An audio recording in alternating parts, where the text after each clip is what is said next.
Gracias, Yanelis. La verdad es que el conflicto que están desarrollando los trabajadores y los trabajadores de gestión deportiva, encabezadas por este sindicato, dicho sea de paso, es un conflicto ejemplar en este momento, por la unidad sindical que supone y por la lucha que los propios trabajadores están manteniendo desde hace por lo menos 4 meses, desde antes del verano. Yo no me voy a enrollar mucho. El protagonista es Unai, protagonista de la jornada. Hemos estado en unos desayunos en la SER, luego tenemos algún otro acto a la tarde. Si no viene Sayas o García Danero y nos jode el plan con alguna fiestecita, ¿no? Pero en fin, el protagonista es Unai. Decía que vivimos momentos complicados, ¿no? La guerra Putin-Zelensky, Zelensky-Putin, yo siempre digo que no sé qué fue antes, el huevo o la gallina, complica la economía mundial, pero sobre todo complica la economía europea y por tanto la española. Una guerra que está sirviendo como excusa para debilitar a la clase trabajadora y a sus condiciones de vida, a nuestras condiciones de vida. Unos pocos se enriquecen mientras miles de personas rozan, sobrepasan ya los umbrales de la pobreza. Una buena excusa para trasladar a nuestras facturas los costes de la electricidad, del gas, de las materias primas, los alimentos, provocando una inflación desmedida, desorbitada. Mientras la cesta de la compra, decíamos el otro día, se está incrementando en torno al 15%, los salarios se contraen y no llegan a incrementos del 3%. Y las patronales COE y CEN enrocadas en su negativa a subir los salarios, a repartir los beneficios en forma de salarios, de pensiones, de reformas fiscales, a corresponsabilizarse con la sociedad en esta situación. Cerca de 90.000 trabajadoras y trabajadores, lo tenéis en la pantalla detrás, de trabajadoras y trabajadores navarros y navarras, esperan el desbloqueo de la negociación de sus convenios colectivos sectoriales, Y no podemos, como decía Yanelis, esperar más, o salario o conflicto. La CES, Confederación Europea de Sindicatos, con la participación de comisiones obreras, ha planteado una serie de respuestas en toda Europa a estas problemáticas de inflación y de recorte de salarios que se materializarán en asambleas durante toda esta semana, asambleas que deberíamos ir pensando en realizar en nuestros centros de trabajo con nuestras secciones sindicales, explicar a los trabajadores y a las trabajadoras cuál es la situación. Seguramente lo oyen en la radio, en la televisión, lo ven en los periódicos, seguramente en la televisión distorsionado, pero lo ven en los periódicos. No necesita mucha explicación, pero necesitamos reforzar la apuesta que hacemos y que hacemos desde comisiones obreras para cerrar este primer ciclo de movilización que hemos planteado el 3 de noviembre, con una gran movilización a la que pensamos llevar a Madrid en el entorno de 25.000 trabajadores y trabajadoras de toda España. De aquí nos hemos comprometido a llevar a más de 200 y así lo vamos a hacer a esa manifestación. Una manifestación conjunta con los compañeros y las compañeras de UGT que se realizará, insisto, en Madrid el 3 de noviembre y a la que estáis todos invitados, invitadas, porque aunque el compromiso es de llevar 200, si llevamos 300 no pasa nada y si llevamos a más tampoco. Necesitamos que sientan las patronales fundamentalmente nuestro aliento en la nuca, que se comprometan con el país, que pactemos incrementos de salario, cláusulas de revisión salarial, que desbloqueemos la negociación colectiva, porque mientras nosotras sufrimos las consecuencias de la guerra, la usura patronal, estos pijos neoliberales, Garamendi en Madrid, Sucunza en Navarra, españoles y navarros de pulserita, instan a los gobiernos a no fracturar a la sociedad entre ricos y pobres, a que lo que no puede haber es café para todos, el café es para ellos, para nosotros la achicoria. Y evidentemente tienen un problema, tenemos la fuerza y tenemos la calle para movilizarnos y empujarles. Esto no puede seguir así. Ha llegado el momento de confrontar con ellos nuestro derecho a una vida digna, a no volver a pagar la crisis que tampoco los trabajadores y las trabajadoras hemos creado, y por eso son importantes las asambleas, por eso es importante una demostración de fuerza el día 3 en Madrid, por eso es importante, como decía, el 3 de noviembre, porque es el poder de cambiar las cosas, y el poder de cambiar las cosas lo tenemos en este país los trabajadores y las trabajadoras. Gracias.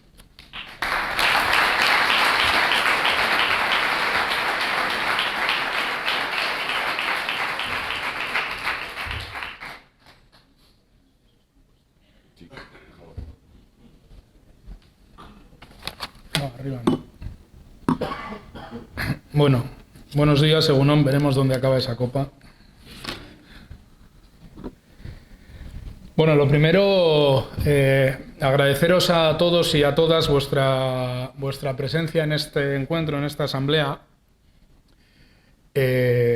Yo creo que en un momento muy importante, muy determinante para la clase trabajadora y para el sindicato en los próximos años, ¿no? Quiero felicitar a la Organización de Navarra por la organización del evento y por el compromiso que me ha trasladado Chechu de cara a esa movilización del 3 de noviembre en Madrid, que por cuestiones que trataré de explicar ahora, pues creo que es un día muy determinante, ¿no? La verdad es que, lo decía esta mañana en la tertulia en el foro de la SER, de Radio Navarra, o como se llame aquí, no sé, la SER Navarra, que un 13 de octubre del año 2022, una intervención como esta, o la que he tenido esta mañana en el foro, debiera haber sido una intervención, yo creo que muy positiva, en un momento en el que nuestro país seguramente estuviera rebajando de una forma muy importante las tasas de paro y de crecimiento económico, en un momento en el que la reforma laboral estaría dando unos resultados inéditos en materia de contratación indefinida, porque se está generando más contratación indefinida que nunca en España, y donde hoy podríamos estar aquí felicitándonos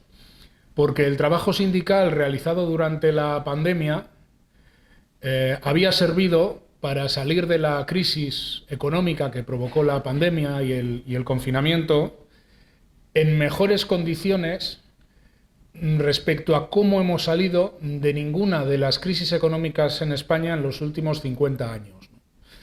Y puede parecer exagerado lo que digo, pero no es así. Es muy ajustado a la realidad. Hace 2 años y pico ya, cuando pusimos en marcha, a través de acuerdos de diálogo social, medidas como los ERTES, o hace 1 año y pico, cuando derogamos los aspectos centrales de la reforma de pensiones del gobierno de Mariano Rajoy y conseguimos que las pensiones se fueran a revalorizar otra vez con el IPC, o hace apenas unos meses, cuando llegábamos al acuerdo sobre reforma laboral, que, como digo, ha multiplicado por 5 el porcentaje de contratación indefinida que se está haciendo cada mes en España, de forma que a lo mejor ni nosotras ni nosotros éramos capaces de darnos cuenta, estábamos saliendo de una crisis de una forma radicalmente distinta a como habíamos salido de las crisis económicas de los 70, de los 80, de los 90, y no digo ya la crisis financiera del año 2008 y las políticas de recorte y de austeridad a partir del año 2010 y sobre todo 2011, ¿no? Estábamos demostrando que se podían hacer las cosas de forma distinta, que con acuerdos sociales, que con medidas que, en vez de facilitar que las empresas despidieran a la gente cuando tienen problemas, a través de los ERTES sostuviéramos el empleo, que mejorando un 38% el salario mínimo interprofesional no solo no se destruía empleo, sino que recuperábamos los puestos de trabajo previos a la pandemia mucho más rápido que en cualquier otra salida de la crisis.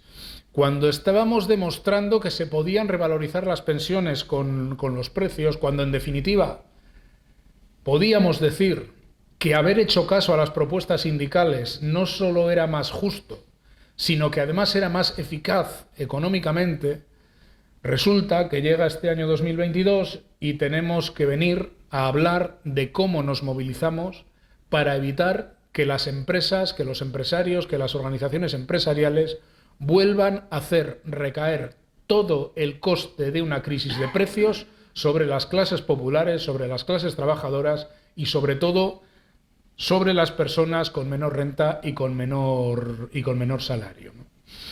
Pues la vida es así, de jodida, que cuando habíamos, yo creo que articulado muy bien las políticas laborales, cuando estábamos destinados a recoger hoy los frutos, pues nos volvemos a ver en una situación que hace 8 meses prácticamente nadie era capaz de prever. Y una situación que tenemos que identificar bien para ser conscientes de lo que está en juego, ¿no? Porque claro, que yo venga aquí a decir que los precios han subido mucho en el último año, pues diga, pues para eso te podías haber quedado en Madrid o en Bilbao, que ya lo sabemos, ¿no? Pero hay que entender bien cómo, el por qué ya lo sabéis, pero el cómo se están incrementando los precios, para entender bien quién está pagando el pato de los precios, quién lo está pagando menos y quién no lo está pagando nada, por no decir que está sacando beneficios del incremento de los precios.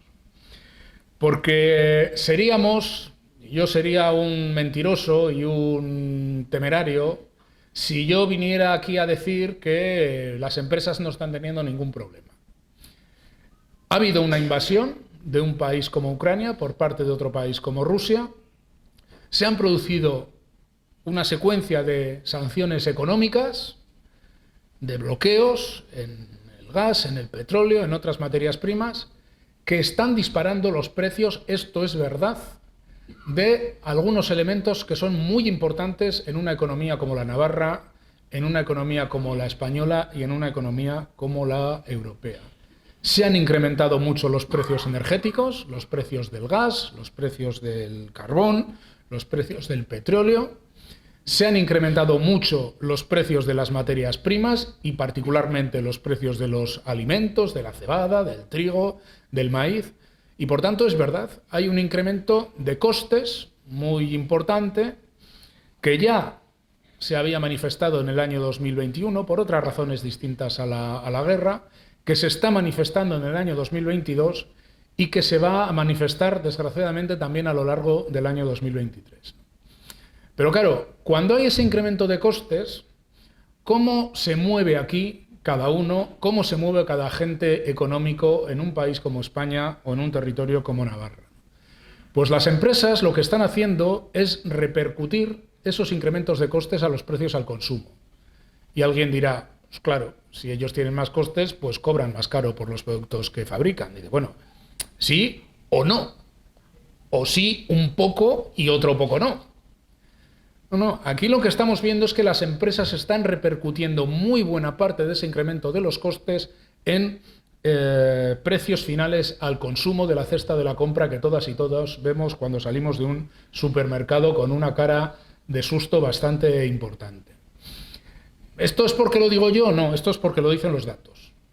Hay una cosa que se llama inflación subyacente, que es un palabrejo un tanto extraño, pero que es lo que suben los precios si quitamos los productos energéticos y los alimentos no elaborados. Es decir, los precios más volátiles, los precios que más se han incrementado, les quitamos de la cesta de la compra y nos dicen que esa inflación subyacente se está incrementando en el 6,4%. Y es, hostias. Por tanto, quitando las cosas que más encarecen, los precios están subiendo más del doble de los salarios.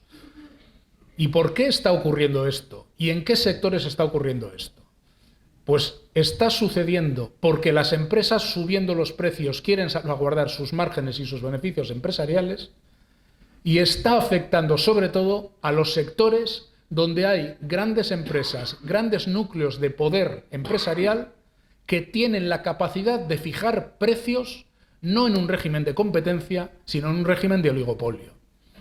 Es decir, en sectores como el energético, en sectores como el manufacturero, en sectores como el de los combustibles o el de los carburantes, donde se está haciendo recaer en la cesta de la compra el incremento de costes para que los empresarios sigan ganando lo mismo, y a veces más.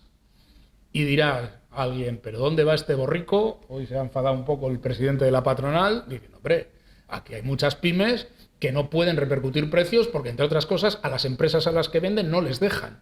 Claro, es que ese es parte del problema. Ese es parte del problema. Que aquí hay sectores que además son los que se enfadan cuando se les suben los impuestos, que pueden subir precios, que pueden estrangular a los trabajadores y a las trabajadoras e incluso que pueden estrangular a empresas pequeñas y a empresas medianas. Mirad, lo que ha pasado en España y fuera de España con los precios energéticos es una vergüenza. Es una vergüenza. Se han tomado medidas, pero hasta hace muy pocos meses los precios de la energía, los precios de la electricidad que se pagaban en nuestro país estaban marcados por el coste del gas, que se había encarecido de una forma brutal. Y todo lo que pagábamos por la energía se pagaba igual que se cobraba el precio del gas. Esto es como si vas a un supermercado y pides rape, pides merluza, pides chicharrillos y pides pescado de calidad mínima y te cobran todo al precio del besugo, al precio de lo más caro. Y esto está ocurriendo en Europa. Y ahora no tanto en España, por eso que habréis oído de la excepción ibérica, es decir, se ha quitado los precios del gas para calcular el conjunto de los precios energéticos, pero esto ha producido que las empresas energéticas se hayan estado forrando en nuestro país a costa de las facturas de la luz que paga la gente que no cobra ni 1.000 euros al mes. Y esto ha pasado en España hasta hace 4 días. Los precios de los carburantes y de los combustibles, 3/4 partes de lo mismo. Cuando dicen que no se pueden intervenir los precios, lo que no se puede es ser tan sinvergüenza. Lo que no se puede es multiplicar por 5 los beneficios por el refino del barril de petróleo de Brent para que tengamos que subvencionar el carburante desde los presupuestos públicos y las empresas multipliquen sus beneficios. Es que no puede ser. Y eso está pasando en el mundo, en Europa, en España y en Navarra. Y por tanto, no es una maldición que los precios suban a este ritmo. No es una maldición. Depende de cómo se intervenga o se deje de intervenir sobre los precios, depende de la posición de mercado de algunas empresas que no compiten sino que conciertan precios y depende de las relaciones de poder. Es una vergüenza. Es una vergüenza, se ha ido la compañera, pero veo que hay aquí más compañeros, que las administraciones públicas en este país hayan estado pagando durante 30 años, que se dice rápido, durante 30 años sobreprecios a empresas constructoras que concertaban precios para licitar obra pública.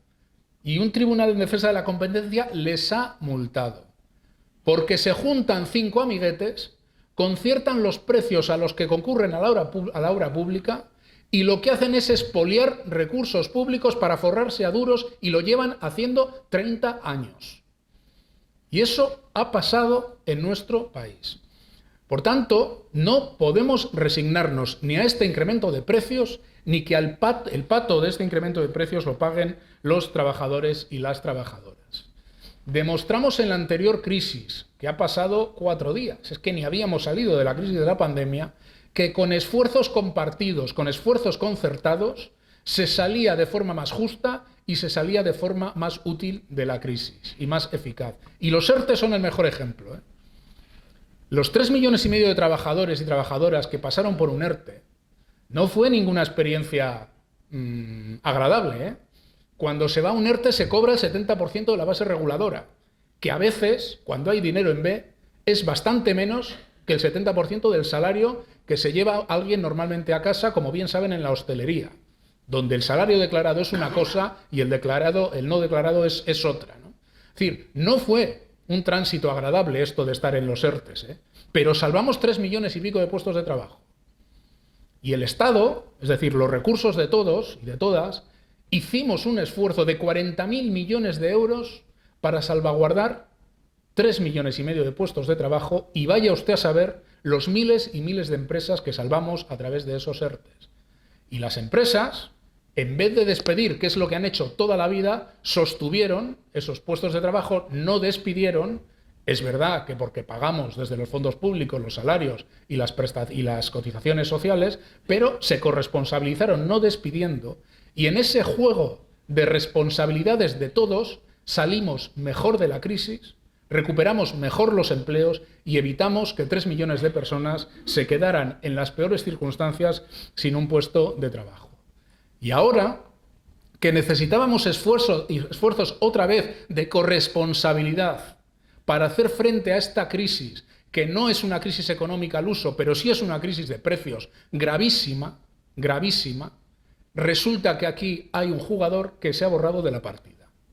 Y el jugador que se ha borrado de la partida se llama empresariado de este país, y particularmente de las organizaciones empresariales de este país, que han sido muy corresponsables cuando había pasta pública, pero que se van de la partida y quieren que no se les toque un pelo de sus beneficios cuando ya no hay tanta pasta pública. Y eso es vergonzoso y no se puede tolerar. Compañeros y compañeras, esto va de cómo se distribuyen los costes de la inflación entre salarios, entre beneficios empresariales y entre recursos públicos. De esto va esta pelea, ¿eh? De esto va esta pelea. Y aquí cada uno ha puesto ya las cartas encima de la mesa. Cuando dicen ¿por qué nos movilizamos ahora en noviembre? Porque hemos estado intentando tensar los convenios colectivos, porque hemos intentado llegar a un acuerdo salarial, a un pacto de rentas que no tiene casi ninguna posibilidad de salir adelante. Me refiero al pacto de rentas, veremos el acuerdo salarial en función de cómo nos movilicemos, si somos capaces de sacarlo o no. Y porque en estos 7, 8 meses desde que se inició la guerra y el disparate de precios, hemos por fin dejado claro cómo quiere jugar cada uno esta partida y cómo cada uno ha puesto las cartas encima de la mesa. Y la actitud de COE es impresentable. Os lo he dicho, repercutir el incremento de costes a precios al consumo, cestas de la compra que muchas personas no pueden llegar a fin de mes, para salvaguardar sus márgenes empresariales y a la vez bloquear o tener una actitud absolutamente cicatera a las negociaciones salariales. Una actitud absolutamente cicatera en las negociaciones salariales. No puede ir COE a las mesas de negociación con propuestas salariales del 1%, del 2%, del 2,5%, sin negarse a cláusulas de revisión salarial. No se puede tolerar. Y por tanto la actitud de COE es cerril. Y por eso tenemos que hacer un proceso de movilización interno y de denuncia de su posición fuerte.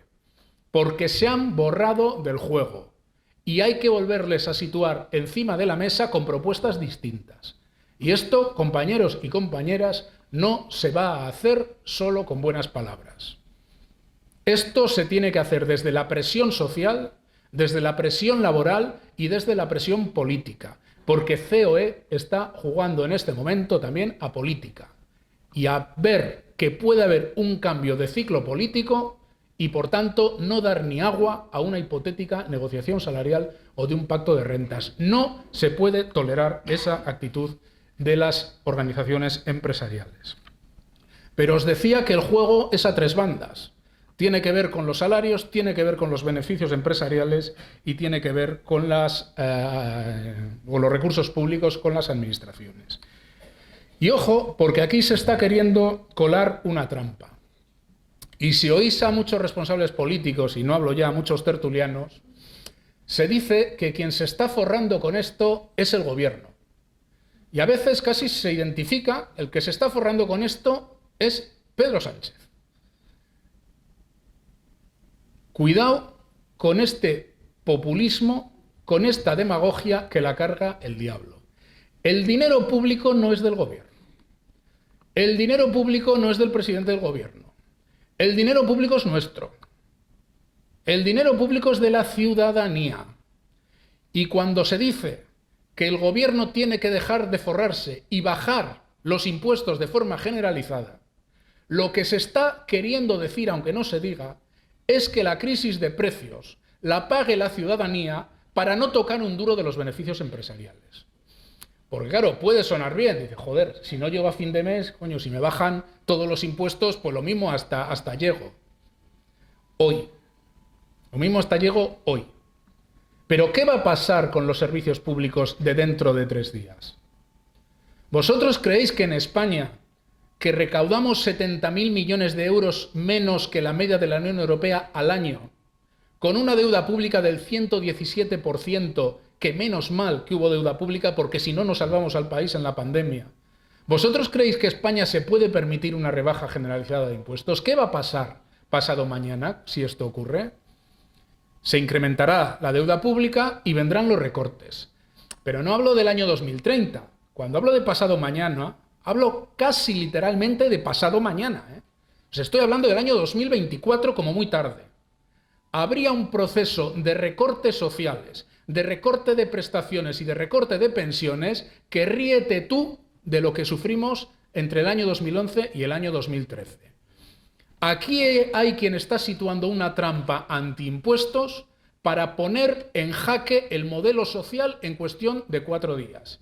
Y por eso están dando la batalla con los impuestos, con las pensiones, con el ingreso mínimo vital o con la prestación de desempleo. El Estado, es decir, todas y todos, si rebaja algún impuesto, lo tiene que hacer de forma temporal, de forma muy focalizada y pensando solo en las rentas medias y en las rentas bajas.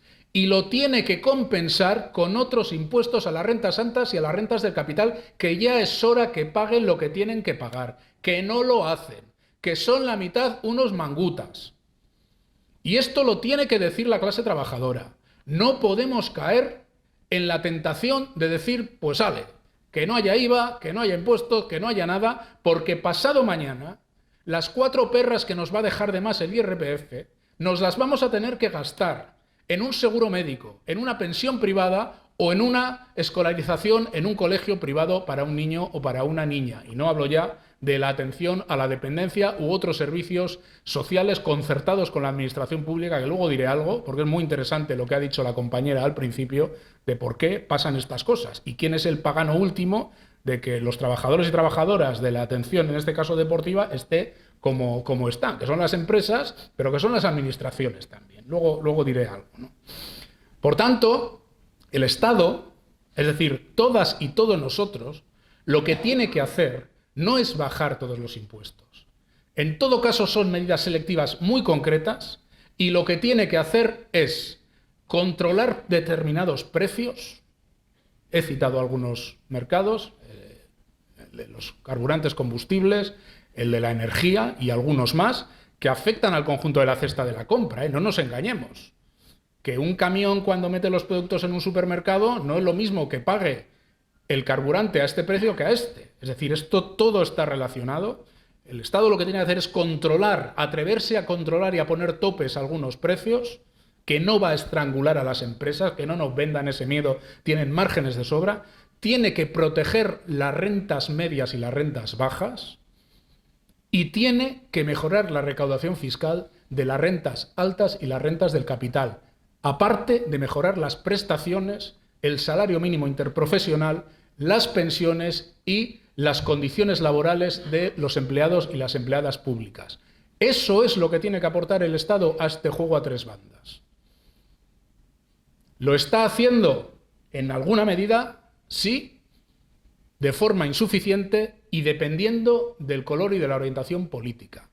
Los gobiernos de carácter progresista están más metidos en esta dinámica, los gobiernos de centro-derecha, de derecha o de extrema derecha están intentando competir para ver quién le baja más los impuestos a los altos contribuyentes, es decir, a los ricos. Dice el señor Garamendi, no se puede hablar de ricos y pobres porque eso polariza y radicaliza la sociedad. Mire, señor Garamendi, lo que polariza y radicaliza la sociedad es la pobreza, es la desigualdad. Lo que radicaliza y polariza la sociedad es que la gente pierda expectativas de futuro, que no tenga confianza en el futuro. Lo que polariza y radicaliza a la sociedad es que no llegue la clase trabajadora a fin de mes, o una parte importante de la clase trabajadora no llegue a fin de mes, que no pueda llenar la cesta de la compra, y mientras todo eso ocurre, las élites económicas de este país se pongan como una hidra porque les suban el impuesto del patrimonio a quien tiene más de 3 millones de euros. Son ustedes, las élites económicas, no estoy hablando de Antonio Garamendi en concreto, son ustedes unos sinvergüenzas. Son ustedes unos sinvergüenzas. No se puede tolerar que en un momento en el que hay que contribuir al bien común, el que hemos salvado al país con 40.000 millones de euros de dinero público, No se puede tolerar esta competencia por bajarle los impuestos y por no tocar el patrimonio de rentas de más de 3 millones o de patrimonios de más de 1 millón o 3 millones de euros. Porque eso es lo que polariza la sociedad, no, eso es lo que rompe la sociedad. Y luego vendrán las expresiones de descontento, los populismos de extrema derecha y la abuela que fuma. Eso es el problema, no que se hable de pobres y ricos, porque desgraciadamente hay pobres y ricos. Y además, cada vez con mayores niveles de desigualdad. Y no solo en España, sino en todo el mundo occidental, desde hace 4 décadas. Por la simple razón de que hay una ideología dominante, ha habido una ideología dominante que ha sido el neoliberalismo, que ha pretendido precisamente eso, que hubiera mayores desigualdades, que hubiera mayor individualismo, que no hubiera servicios públicos, que no hubiera negociación colectiva, en definitiva, que a quien Dios se la dé, San Pedro se la bendiga. Y esto hay que combatirlo desde el sindicalismo de clase, compañeros y compañeras. Decía que las administraciones públicas no se pueden poner de perfil en alguna cosa, y lo voy a decir ahora para que no se me olvide, o luego, si no, se me va a olvidar.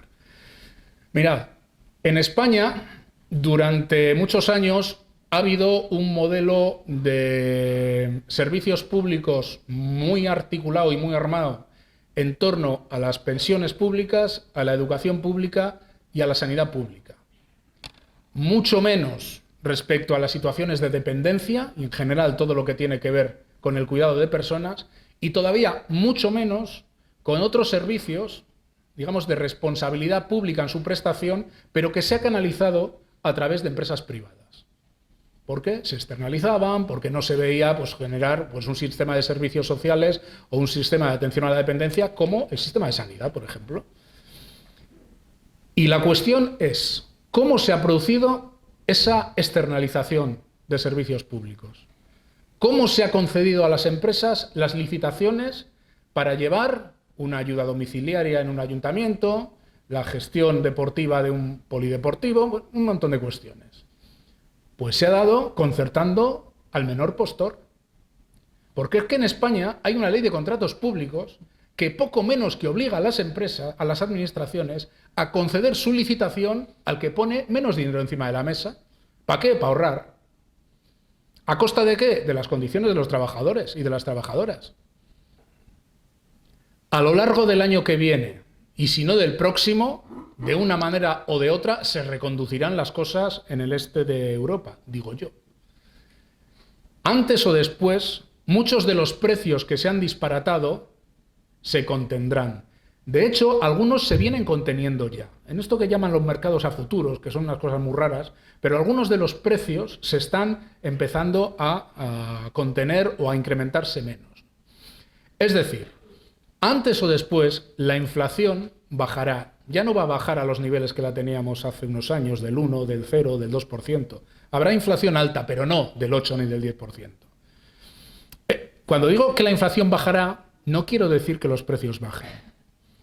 La inflación el año que viene será del 5, del 4, al siguiente del 3, del 2, ya se verá. Pero ¿van a bajar los precios del café a lo que había antes del año 2019? ¿A que no? O de cualquier producto, ¿a que no van a bajar los precios? Porque no lo han hecho nunca. Por tanto, ¿qué va a ocurrir? Que se van a mantener o se van a incrementar los excedentes empresariales, aunque se quejen y aunque digan que no. Y por tanto, cuando eso sea así, es perfectamente legítimo que esa tarta se reparta entre las personas trabajadoras y que haya compromisos de recuperación de poder adquisitivo en los próximos trimestres, en el año 2023 y el año 2024. Y eso no va a generar una espiral de inflación, porque hay que mejorar los salarios no a costa de subir más los precios al consumo, sino de reducir los beneficios empresariales. Claro, es que hay que decirlo. Es que tenéis que ganar menos dinero. Tenéis que ganar menos dinero porque la cosa está muy mal. Y como la cosa está muy mal, pues tenéis que ganar menos dinero. Porque si no, el pato lo paga el trabajador o la trabajadora, y el pato lo paga el Estado con los recursos que son de todos, con lo cual lo acaba pagando al final el trabajador y la trabajadora en una segunda derivada. Y en esa pelea es en la que estamos. Así de jodido, así de simple, pero así también de crudo, ¿no? Y en esa pelea el sindicato tiene herramientas. la de la negociación y la de la movilización. El sindicato tiene que librar una batalla donde, pues esto depende de una vieja conocida del sindicalismo, que se llama doña correlación de fuerzas. Esto no va de buenas razones ni de tener más o menos razón que el oponente. Esto va de correlación de fuerzas. Y el sindicato, para disputar la distribución de la renta y la distribución de la riqueza, cuenta con dos palancas fundamentales. Una, la de la concertación o el diálogo social, donde estamos intentando que algunas de las medidas que veis salgan adelante, la otra las toma el gobierno, las criticamos, no las criticamos. Bueno, ahí veis lo que ocurre con las pensiones. Un gran acierto haber suscrito ese acuerdo que va a hacer que hoy los pensionistas vean revalorizada su pensión en el 8,5% en vez de en el 0,25%. Pero la otra gran pata está en la negociación colectiva, en la disputa del convenio colectivo. Y yo sé que negociar un convenio colectivo con una inflación del 10, del 9 o del 8% es de las cosas más difíciles que hay en la vida. Y sabemos perfectamente que no es fácil ganar esas batallas. Se van a ganar a veces sí y a veces no. Aquí a nadie se le puede exigir que gane una batalla en la negociación de un convenio y llegue al 8 o al 10% de la subida salarial. Seríamos una banda de insensatos si le exigiéramos a la gente que por narices eso tiene que ser así, porque depende de muchos factores y no dependen exclusivamente de nosotros. Depende del empresariado que tengas, de la clase trabajadora que tengas, del nivel de organización de la gente. Depende de factores que no siempre podemos manejar solo nosotras y nosotros.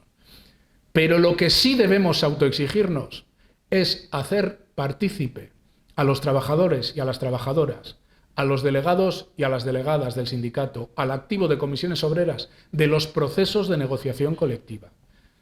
No se puede exigir la victoria, pero sí la disputa. Hay que disputar los convenios, compañeros y compañeras, como están haciendo los compañeros que antes ha hablado la mujer que no recuerdo exactamente su nombre, sé que se apellidaba Guevara y que tenía acento cubano, no sé si tendrá... Yanelis. Hay que disputar la negociación de los convenios. Hay que retomar y reforzar las asambleas y los contactos con la gente. En los sectores más clásicos, más industrializados, pero también en los sectores nuevos, donde incluso no haya centros de trabajo, estén desmaterializados, sabemos cómo relacionarnos con las compañeras y con los compañeros.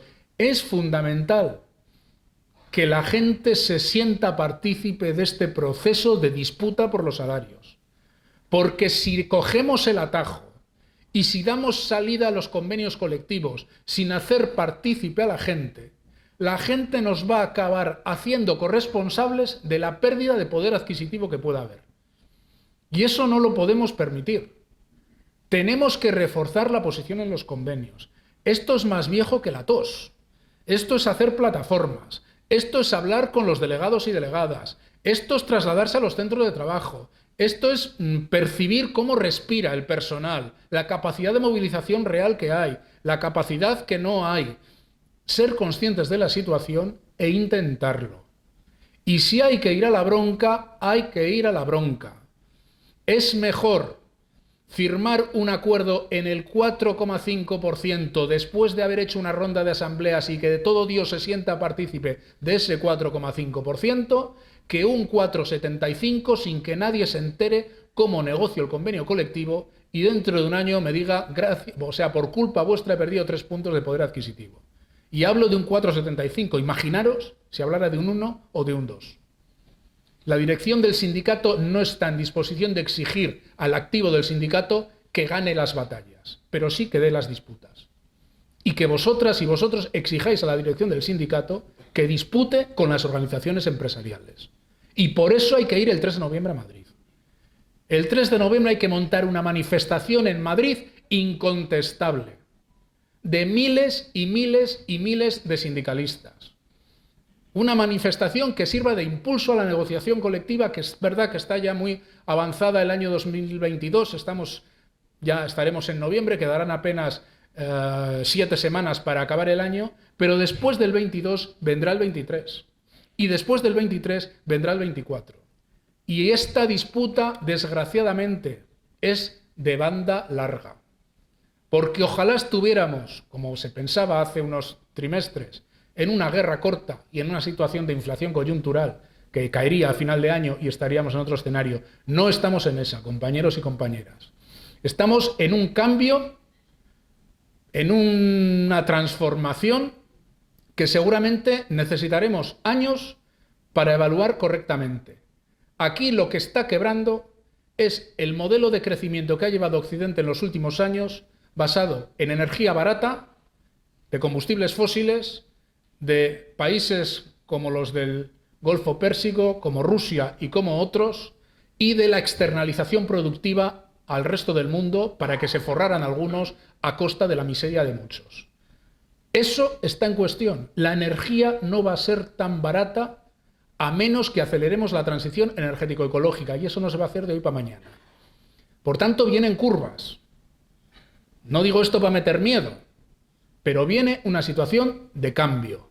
Y hay que reforzar al sindicalismo ante esa situación de cambio. Porque van a intentar que volvamos a pagar la crisis. Y van a intentar llevarse por delante el modelo social una vez más.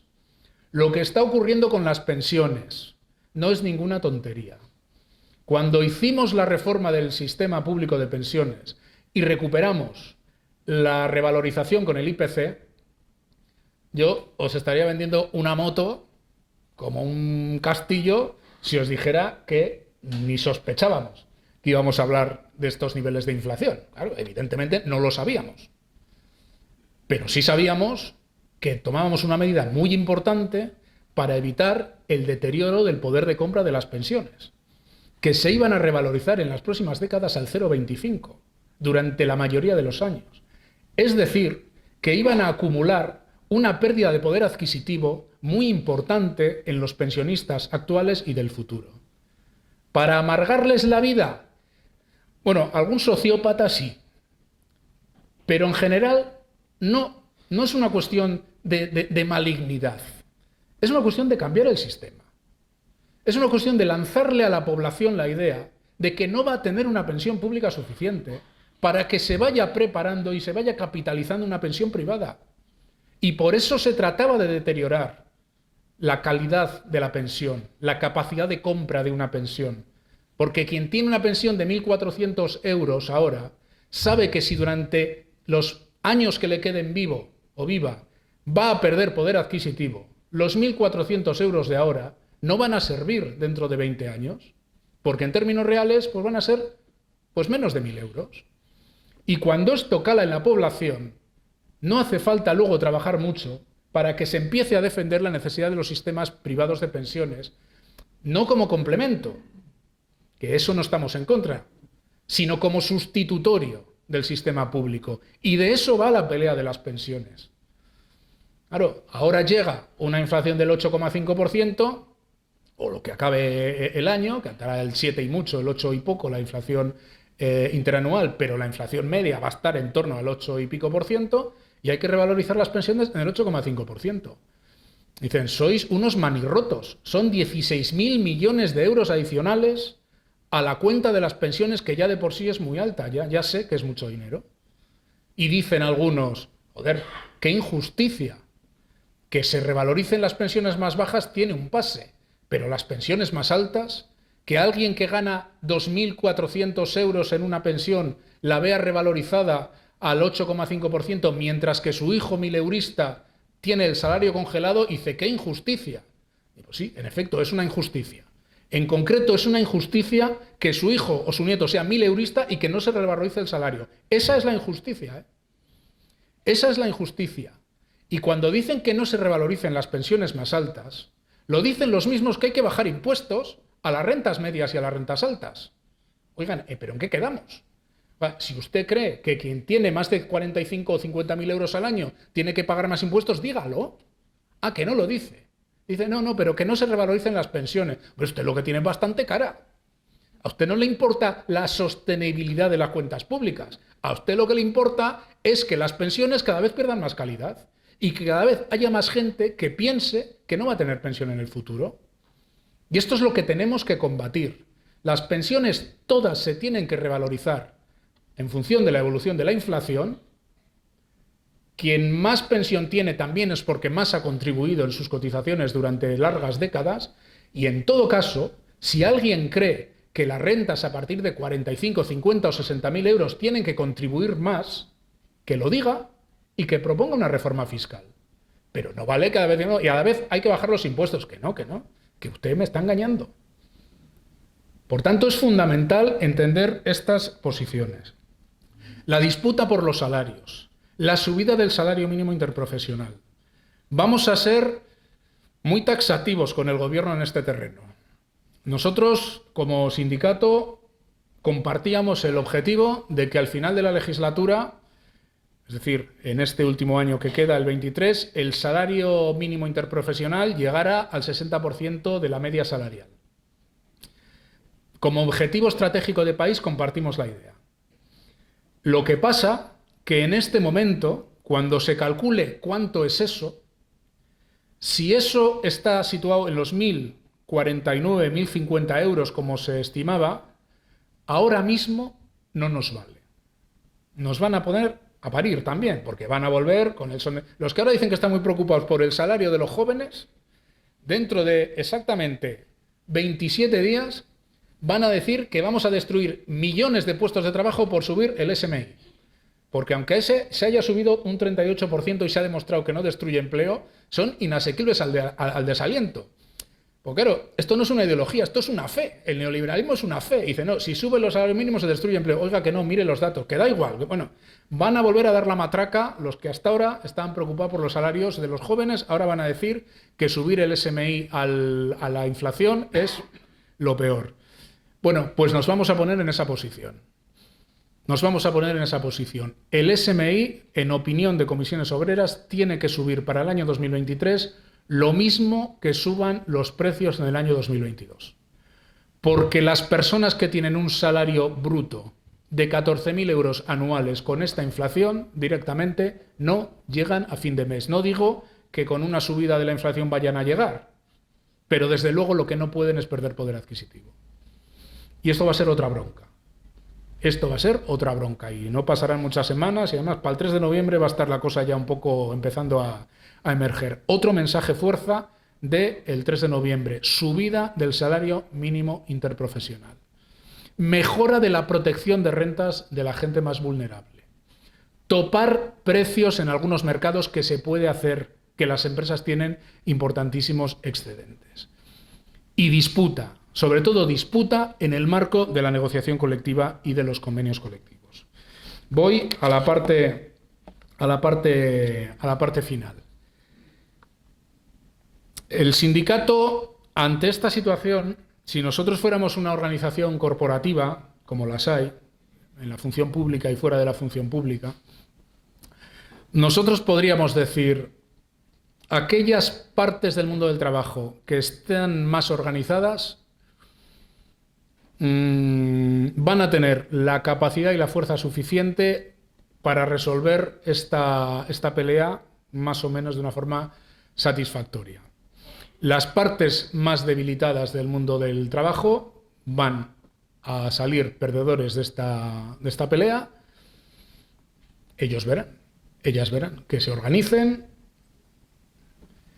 Esto, que es algo que la sociedad tendría que empezar a interpretar, que aquí, como no estés organizado, te dan en un carrillo y en el otro carrillo, no es la posición que un sindicato de clase como Comisiones Obreras defiende. Nosotros, si queremos un acuerdo estatal de salarios, es precisamente para fortalecer la posición de negociación de los sectores más precarizados. Telefónica no necesita una ANC. Mercadona, que tiene recogida la inflación en el convenio, no necesita una ANC.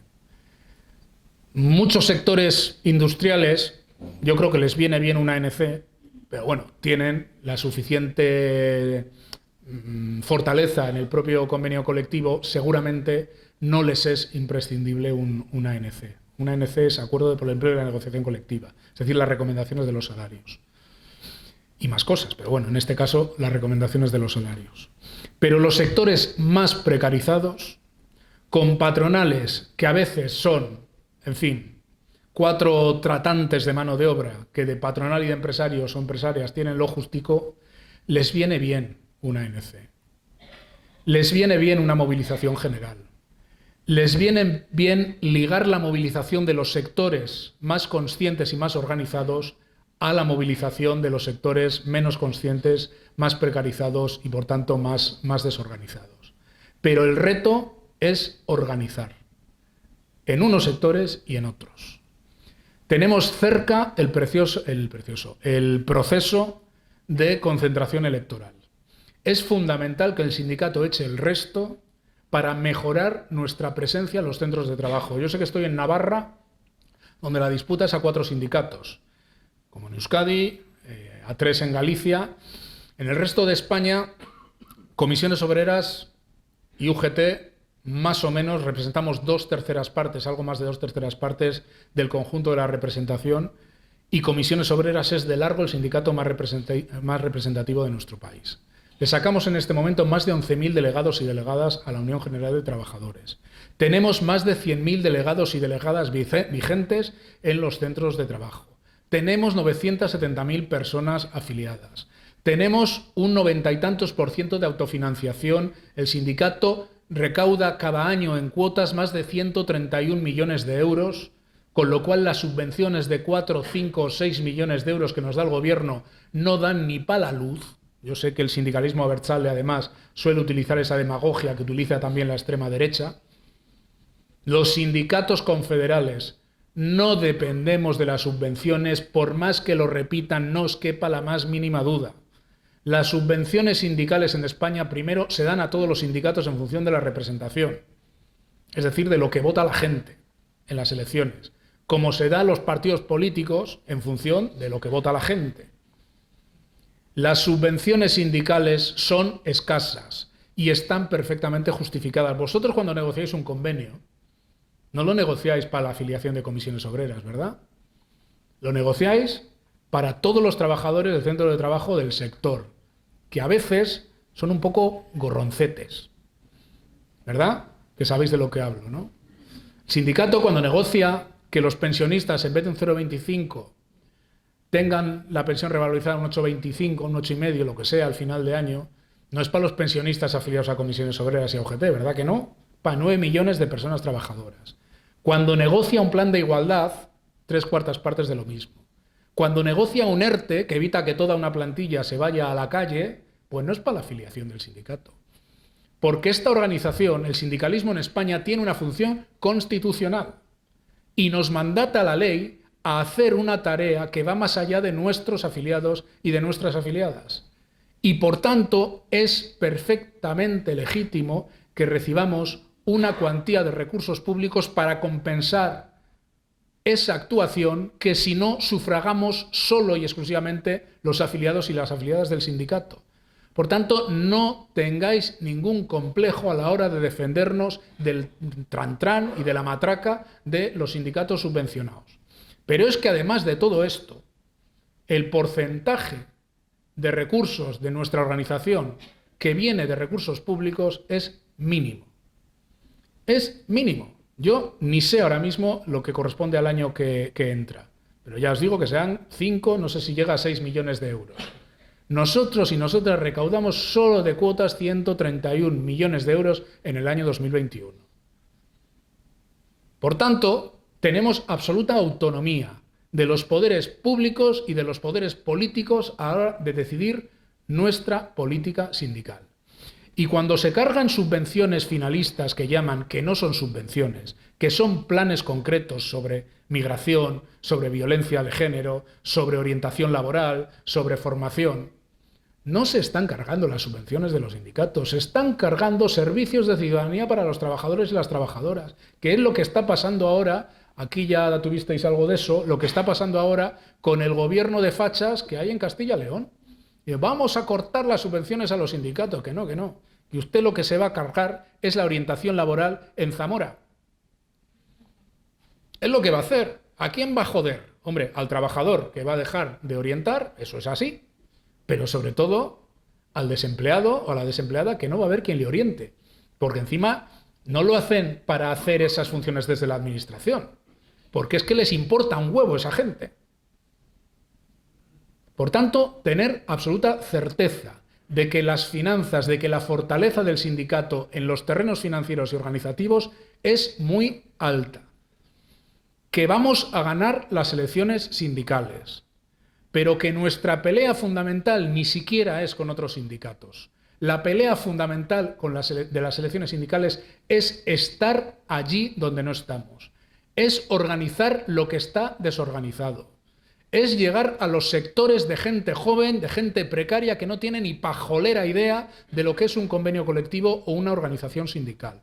Y desde esa vertebración de la gente, desde esa fortaleza de la gente, es como Comisiones Obreras logrará los resultados salariales y en otras materias en los años que tenemos por delante. Esto, lo digo una vez más, va de correlación de fuerzas. Y ahora sí que termino. Vienen tiempos complicados en el panorama sociopolítico, geopolítico y todo lo que todos los palabrejos raros que se os ocurran, así que mezclan palabras, queda muy bien, geoestratégico, geopolítico. Vienen tiempos jodidos, pero vienen tiempos que no están escritos, De las crisis y de las transformaciones se puede salir bien, mal o regular. España tiene algunas oportunidades muy importantes en lo que está por venir. España ha sido un país absolutamente dependiente en materia energética, un país subalterno en Europa y en el mundo desde hace siglos. Desde hace siglos. La transformación energética en un país con la capacidad de generar energías renovables, si las ligamos a una reindustrialización del país, a que no solo seamos el país que suministra de olas, de viento y de sol a las nuevas energías, sino también de cómo se fabrican esos nuevos recursos, esas nuevas infraestructuras para el nuevo modelo energético que viene, España tiene oportunidades muy importantes de reindustrialización y de relocalización de sectores productivos de alto valor añadido. Y esa pelea hay que darla para generar mejores empleos. Y necesitamos gobiernos que piensen en las mayorías sociales y que piensen en las transformaciones que vienen en clave inclusiva. Pero tenemos amenazas de gobiernos de carácter neofascista, de carácter de populismos de extrema derecha que estamos viendo en otras partes de Europa que amenazan no solo con lo que está por venir, sino con lo logrado durante muchos años. Y estoy hablando de derechos sociales, estoy hablando de derechos laborales y estoy hablando de derechos civiles. Si llegan, vendrán a por todo y a por todos. Esto ya no es como los años 20 y 30 del siglo pasado. No nos van a fusilar en las tapias de los cementerios. No van a entrar en las ciudades en marchas militares con camisas negras como en Italia, como en Roma en los años 20 del siglo pasado. Esto ya no va del viejo fascismo. Pero sí va de movimientos que cuestionan la esencia de los derechos de la ciudadanía. Los derechos de igualdad, los derechos de los trabajadores y las trabajadoras. No solo están pensando en lo que llaman minorías. Esto no va solo de mujeres, que es fundamental, los derechos de igualdad de las mujeres, de los colectivos LGTBI. No, claro que va de eso. Pero va también de cuestionar los derechos laborales y sociales de las mayorías. Los servicios públicos, las pensiones, los convenios. Es mucho lo que va a estar en juego. El sindicato es sociopolítico, que no quiere decir ni que pida el voto para nadie, ni que se meta en rollos de la política partidista o partidaria. Pero el sindicato no es equidistante ante la política y ante la institucionalidad, porque no es lo mismo una orientación política por babor que por estribor. Es decir, es diametralmente distinto para los derechos de la gente. Porque si ganamos en salario en el convenio un X% y luego eso lo perdemos porque se privatiza la sanidad, se privatiza la pensión o no se cuida a la gente dependiente, hemos hecho un pan como unas hostias. Y de eso va también el tiempo político que está por venir y del que ya tendremos tiempo de hablar, pero donde en efecto España, como Italia, como Brasil o como otros países, tiene un riesgo reaccionario como no habíamos vivido desde las dictaduras del siglo pasado. Así que a reforzar la organización, a juntar a la gente en torno a los convenios colectivos, a hacer mucha pedagogía de lo que viene, a afiliar, a representar, a afiliar sin ningún complejo. Hay que afiliar a los trabajadores y a las trabajadoras, a llenar los autobuses, los trenes o como haya que ir a Madrid el 3 de noviembre, a llenar las calles y a dar la batalla, compañeras y compañeros.